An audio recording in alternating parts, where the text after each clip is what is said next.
यरमिया बाब नंबर 22। शाही महल नजर आतश हो जाएगा। रब ने फरमाया, शाही यहूदा के महल के पास जाकर मेरा ये कलाम सुना। ए यहूदा के बादशाह, रब का फरमान सुन। ए तू जो दाऊद के तख्त पर बैठा है, अपने मुलाजिमों और महल के दरवाजों में आने वाले लोगों समेत मेरी बात पर गौर कर। रब फरमाता है कि इंसाफ और रास्ती कायम रखो। जिसे लूट लिया गया है उसे जालिम के हाथ से छुड़ाओ। परदेसी, यतीम और बीवा को मत दबाना, न उनसे ज्यादती करना, और इस जगह बेकसूर लोगों की खूंरेजी मत करना। अगर तुम एहतियात से इस पर अमल करो तो आइंदा भी दाऊद की नस्ल के बादशाह अपने अफसरों और रियाया के साथ रथों और घोड़ों पर सवार होकर इस महल में दाखिल होंगे। लेकिन अगर तुम मेरी इन बातों की न सुनो तो मेरे नाम की कसम, ये महल मलबे का ढेर बन जाएगा। ये रब का फरमान है। क्योंकि रब शाही यहूदा के महल के बारे में फरमाता है कि तू जिलआद जैसा खुशगवार और लुबनान की चोटी जैसा खूबसूरत था, लेकिन अब मैं तुझे बियाबान में बदल दूंगा। तू गैर आबाद शहर की मानद हो जाएगा। मैं आदमियों को तुझे तबाह करने के लिए मखसूस करके हर एक को हथियार से मुसल्लह करूंगा, और वो देवदार के तेरे उम्दा शहतीरों को काट कर आग में झोंक देंगे। तब मुतअद्दिद कौमों के अफराद यहाँ से गुजर कर पूछेंगे कि रब ने इस जैसे बड़े शहर के साथ ऐसा सलूक क्यों किया। उन्हें जवाब दिया जाएगा, वजह यह है कि उन्होंने रब अपने खुदा का अहद तरक करके अजनबी माबूदों की पूजा और खिदमत की है।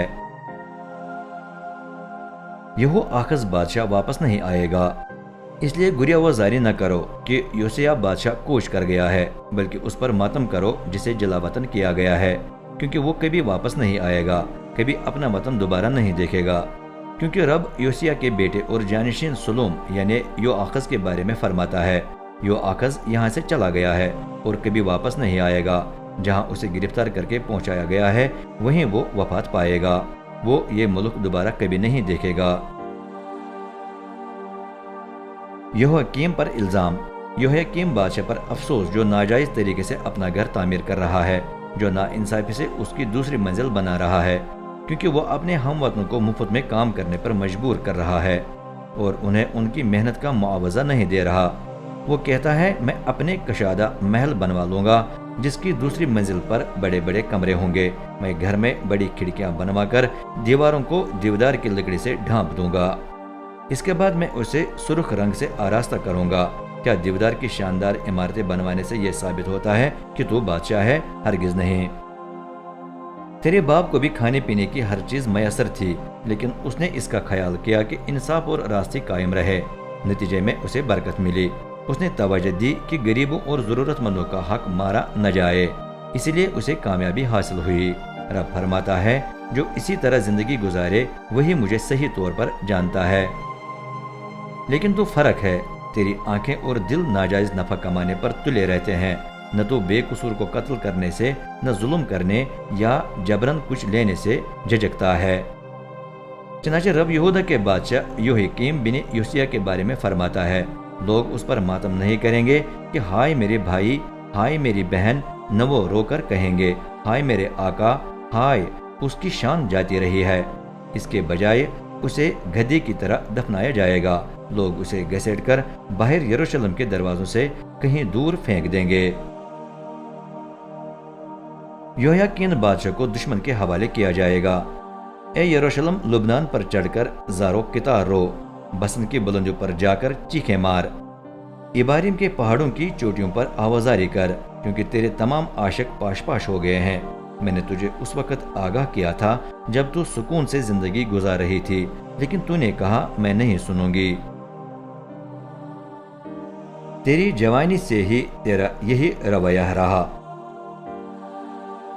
उस वक्त से लेकर आज तक तूने मेरी नहीं सुनी। तेरे तमाम गिला बानों को आंधी उड़ा ले जाएगी और तेरे आशिक जला वतन हो जाएंगे। तब तो अपनी बुरी हरकतों के बायस शर्मिंदा हो जाएगी, क्योंकि तेरी खूब रुसवाई हो जाएगी। बेशक इस वक्त तो लुबनान में रहती है और तेरा बसेरा देवदार के दरख्तों में है, लेकिन जल्द ही तू आहें भर भर कर दर्द ज़ह में मुब्तला हो जाएगी। तू जन्म देने वाली औरत की तरह पेचोताब खाएगी। रब फरमाता है, ए यहूदा के बादशाह यहोयाकीन बिन यहोयाकीम, मेरी हयात की कसम, ख्वा तू मेरे दाहिने हाथ की मोहरदार अंगूठी क्यों न होता, तो भी मैं तुझे उतार कर फेंक देता। मैं तुझे उस जानी दुश्मन के हवाले करूंगा जिससे तू डरता है, यानी बाबुल के बादशाह नबूकदनेस्सर और उसकी कौम के हवाले। मैं तुझे तेरी माँ समेत एक अजनबी मुल्क में फेंक दूंगा। जहाँ तुम पैदा नहीं हुए वहीं वफात पाओगे। तुम वतन में वापस आने के शदीद आरज़ूमंद होंगे, लेकिन उसमें कभी नहीं लौटोगे।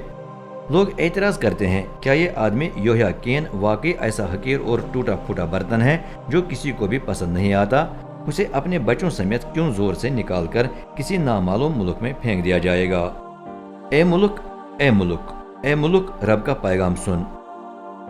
रब फरमाता है, किताब में दर्ज करो कि ये आदमी बे औलाद है, कि ये उम्र भर नाकाम रहेगा, क्योंकि उसके बच्चों में से कोई दाऊद के तख्त पर बैठकर यहूदा की हुकूमत करने में कामयाब नहीं होगा।